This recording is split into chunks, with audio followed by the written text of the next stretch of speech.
Did you ever notice how Jesus often talks about the good, the bad, and well, actually, he just talks about the good and the bad. And today's scriptures give us one of those instances where Jesus divides people into two groups. Those who are blessed and those to whom Jesus says, "Woe to you." Not good words. Not words that you want to be hearing from Jesus.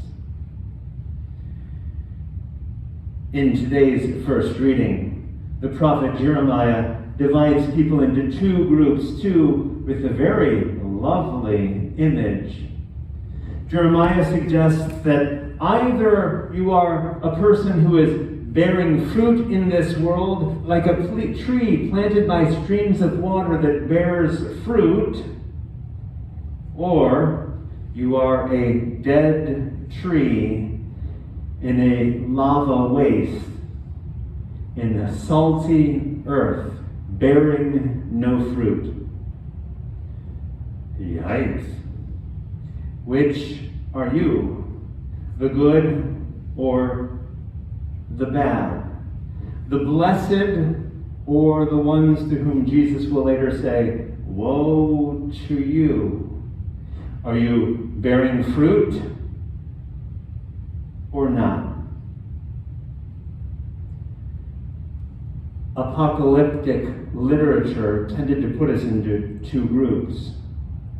You are either in one basket or the other, and your actions would determine where you go. If you're good, you go in the basket with the sheep and go off to everlasting life. If you're bad, if you don't bear fruit, you go in the basket of the goats and go off to eternal torment. Yikes. Woe to you. Jesus sets up these two groups of people today in what we call the Beatitudes. Those who are blessed and happy, and those to whom Jesus says, "Woe to you." The Beatitudes, I like to always think of them as recipes, if you will.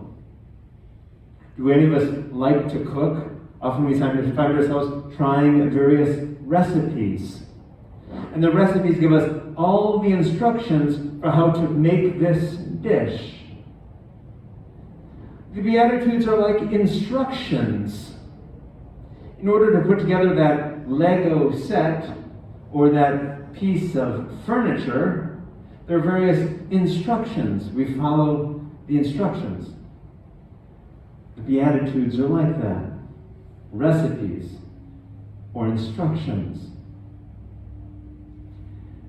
I'm reminded of the joke, of the story, if you will, of the young kids who were in class and their Sunday school teacher asked them, "What do I need to do to get to heaven?" Good question.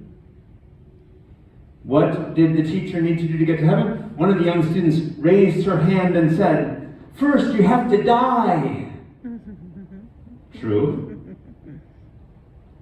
But beyond that, what do we need to do to get to heaven? The Beatitudes tell us how it is that we can bear fruit in our lives and thus one day find ourselves enjoying eternal glory.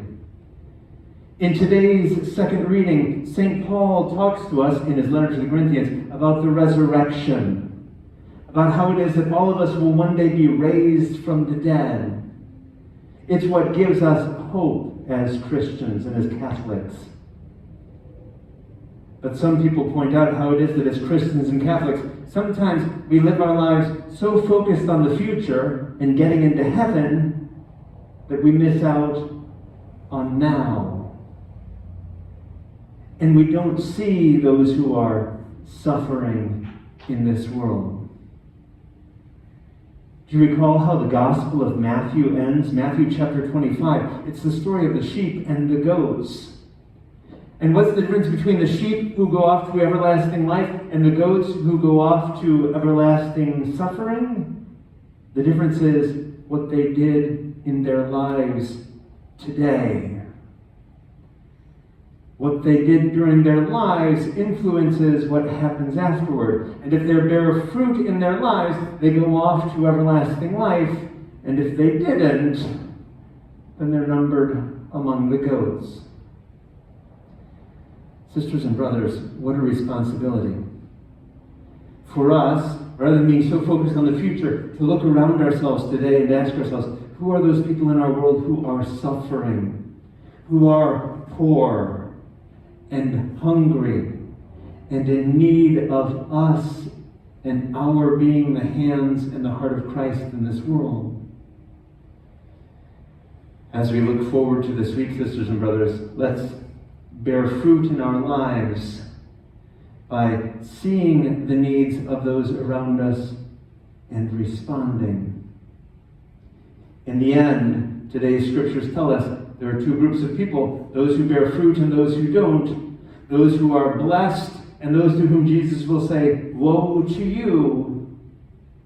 Let's make sure that we are bearing fruit and among the blessed.